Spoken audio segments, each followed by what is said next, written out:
Hey, welcome back to the channel, and today I'm going to be giving you a walk around of my Toyota Mark V Supra. We're going to be doing a breakdown of all of the mods on this thing, and at the end of the video I'm going to give you a breakdown on all the prices of each part and how much it costs altogether to get your Supra looking like this.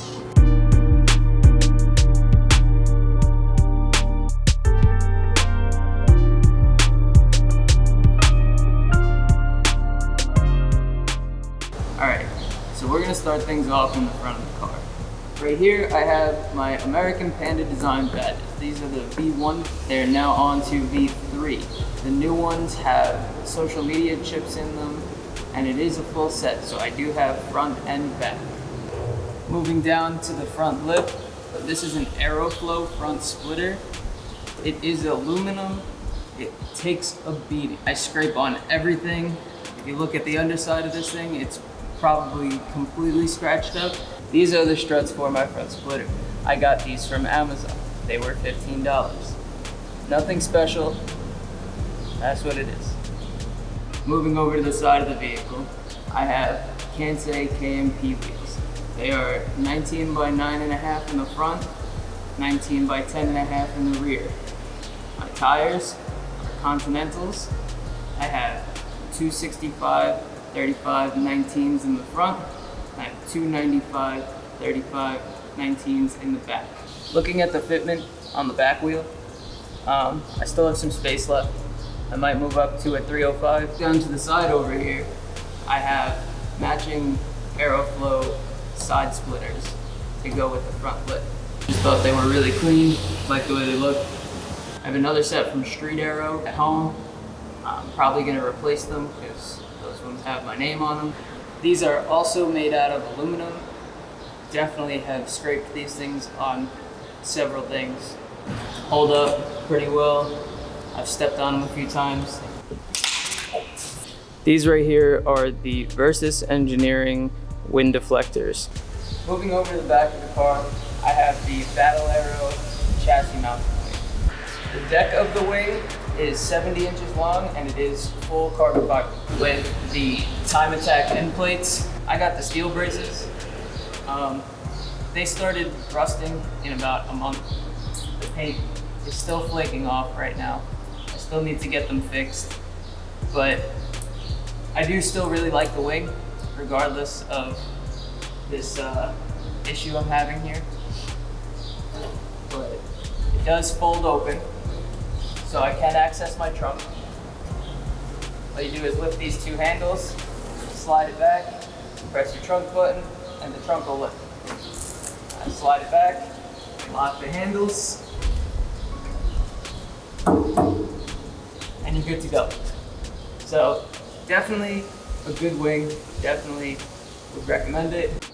And if you haven't seen, I have little smiley faces on my end plates.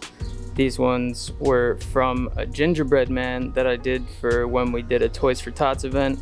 I ripped the rest of the gingerbread man off, I left the smiley face, and it's kind of just been there ever since. Back down here, I have my color matched reflectors. I bought these from one of my friends. In the front, I didn't really see the need to get another set of color matched ones. I found this roller wrap, and it honestly matched pretty well. The ones I do have back here, these are the color matched ones. Let's move from here into the car, and I'll show you what small tasteful mods I have on the inside. There's not really too much on the interior. I've done just a small couple little things just to make it look a little bit better. But I do have a carbon fiber overlay for my steering wheel. This honestly doesn't fit the best, and it kind of feels pretty cheap. But, you know, overall, looks a little bit better. And then over here on the other side, I have these Supra badge inlays that fit in here. They are also carbon fiber. I got these Rex Speed. You know, nothing crazy, just a few little things to spice it up. Damn, she needs to be clean. All right, so we're gonna run through under the hood pretty fast because I don't have too much to say about it, but I'll show you what I got under here, and that's really it. So Over here, we have the engine intake. Over here, you see this little set of wires right here. This runs into here, and I have a Titan Pro Motorsports tune. Back down here, underneath here, you're not going to be able to see it. I have a Boost Logic catless downpipe. That has probably been my favorite mod so far. It took the car from sounding super quiet and boring to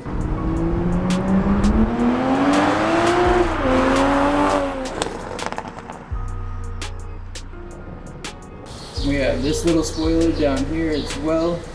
I don't really know too much about it. I got it from one of my friends. That's all I really have to say about that. I don't know where it's from. Overall, I'm pretty happy with the build. I have a ton of more things planned for it, so this is just the beginning. Let's get into breaking down these prices for you. I almost forgot the most important part of the car, the lowering springs. I have Eibach Pro lowering springs. It lowers the front about 1.7 inches and it lowers the rear about 1.2 inches. I got the set from Throttle's website, I believe, and it was around $350. The biggest and the most expensive item, we have the Battle Arrow chassis mount wing. That one was $2,000. Aeroflow Dynamics front splitter, $366.29. The side skirt kit from Aeroflow as well will be around $160. Next on the list we have the Kansei K&P wheels. Off their website, those are around $1,460 for my exact size.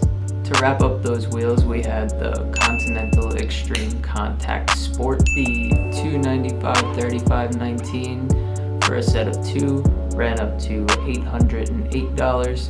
The 265/35/19s ran up to $480. The carbon fiber spoiler on the back, I still don't know where that's from, but I got it for $100. Versus Engineering wind deflectors.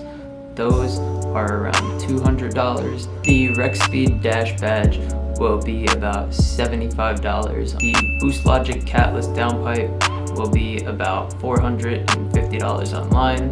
The InGen cold air intake, and to get it brand new, you're looking at somewhere around $400. The only thing left to really talk about is the Titan Motorsports Pro Tune, $600. After all that, the total of everything to get it brand new from their website would come out to be around $7,899.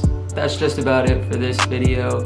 If I missed anything, or you guys want to know more about one specific thing, leave it down below in the comments. If you're enjoying this content, hit that subscribe button, leave a like, and I'll see you in the next one.